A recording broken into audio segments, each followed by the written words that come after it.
So Nerdine said, I would love to hear your thoughts on the split primary model. So this week, we're going to take a look at color wheels built on that model. And in fact, I have quite a lot of thoughts on this topic, so we're going to have to split this into a two-parter. This week, a quick history on the evolution of the theory, and next week, we'll deconstruct it and figure out where do you go from there. The theory that all hues can be mixed from red, yellow, and blue, because those colors are somehow the purest, therefore all other hues are somehow composites of those elements, of those elemental hues, that theory has been acknowledged as problematic since the beginning.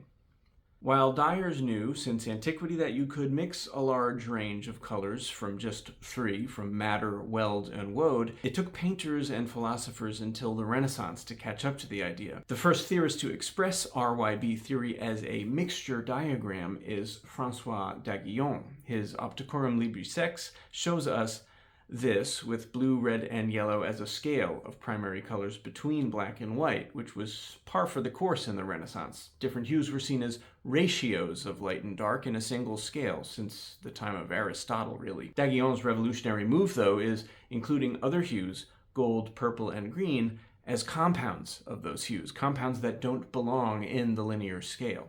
But just a couple pages after his primaries and secondaries diagram, d'Aiguillon tells us that no pigment perfectly represents the ideal red.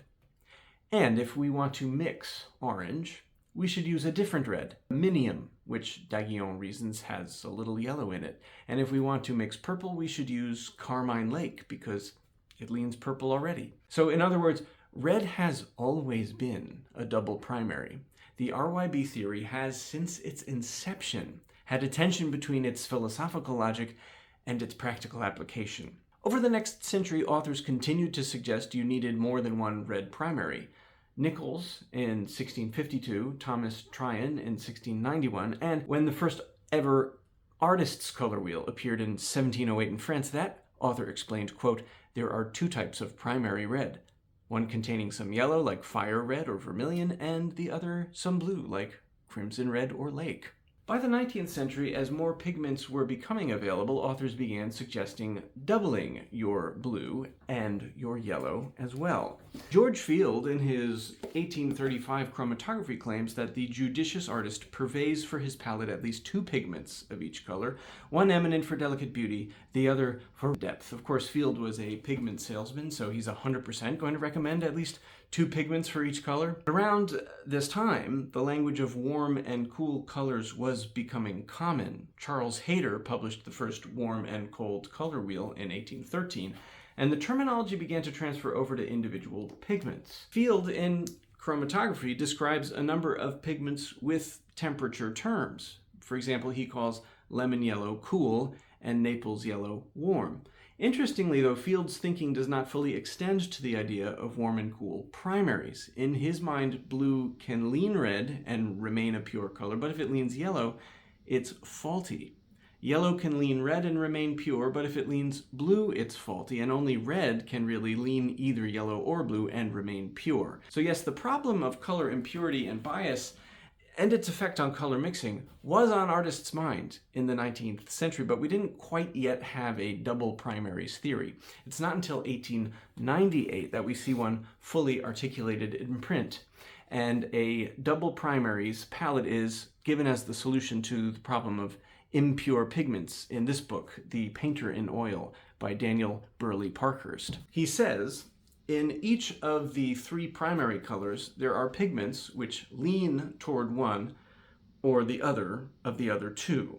When we deal with the practical side of pigment, we deal with very imperfect materials which will not follow in the lines of the scientific theory of color. This is more or less a repetition of what d'Aiguillon said 3 centuries earlier, but extended from red to all three primaries. By the 1920s and 30s, double primaries seem to have spread and become important, especially to plein air painters, to people sketching with watercolors on the go, who couldn't easily carry their entire paint drawer with them. My research has led me to believe that the double primary palette as a color mixing approach cohered in the California Watercolor Movement of the 1930s, Why? Well, because there was not only an intense amount of cross-disciplinary collaboration among the artists attached to the Chouinard Art Institute, but there was also a desire for more vivid color mixtures that were feasible from a limited palette, good for portability when going out to paint those bright, colorful California landscapes. I'm talking about artists like Millard Sheets, Phil Dike, and Rex Brandt. Brandt was particularly prolific as a teacher and author. The earliest double primary color wheel I've ever found is actually one from his 1948 book, Watercolor with Rex Brandt. Look at the pigment order. He's not treating temperature as an aspect of hue, nor suggesting the pigment order around the wheel dictates their mixing rules. He's just sort of ordering the pigments warm, cool, warm, cool, warm, cool. Brandt refined how he taught and represented limited palettes over the next couple of decades. So I want to show you this. This is his 1963 edition of 15 Lessons in Watercolor Technique. Here on page 16 is what he calls a typical minimum palette for full color. It's the earliest double primary wheel printed in color that I've found. His pigments are very traditional: cadmium yellow pale, cadmium yellow medium, cadmium red light, alizarin crimson, ultramarine blue, and Prussian blue. And in this version of his wheel from 1973, shows that even late in his career, when pigments like phthalo blue and quinacridone magenta were widely available, he stuck with what he knew. So now that it was ensconced in a wheel, from the 1960s on, somehow the concept of each primary having a warm and cool version became dogmatic. Authors and artists accepted it as an eternal, immutable truth, and even attempted to further codify it as a system by combining it with other color theory concepts, and they ran into problems. For instance, in 1970s Color Exercises for the Painter, Lucia Salem combines the warm and cool primaries idea with the complements mixed to neutral idea. And she says, mix a warm primary with its warm complement and a cool primary with its cool complement. For example, to a warm vermilion, add a touch of yellow-green, and to a cool alizarin crimson, add cool viridian green. Then, confusingly, she says the complement of a cool lemon yellow is a pink violet leaning magenta, and the complement of a warm cadmium yellow is a blue violet. But earlier in her book, she listed ultramarine as a hot blue. Most artists do consider it warm. So if we try to arrange these pairings on a red, yellow, blue color wheel, we can see that her red-green pair runs parallel, but her yellow-violet pairs crisscross. Why? Another example is Joe Garcia's 2006 Watercolor Bible, which says only mixtures of two cool primaries create a vivid result. Mixing warm with warm gives a less intense result, and cross-mixing warm and cool primaries gives a low-intensity result. Do those rules always hold true? Well, no. Garcia seems to be muddling an idea more clearly presented here in 1972 in the art materials company Grumbacher's Color Compass.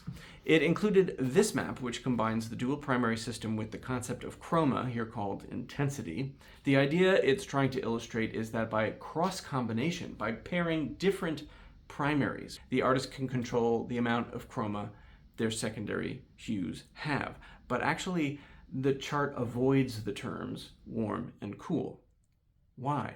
Well, it turns out we don't really need them. And next week, we'll dive into which parts of the double primary way of thinking are just baggage and which are actually helpful if we can correct a couple things. And we'll look at a couple color wheels that are built on those insights. See you there.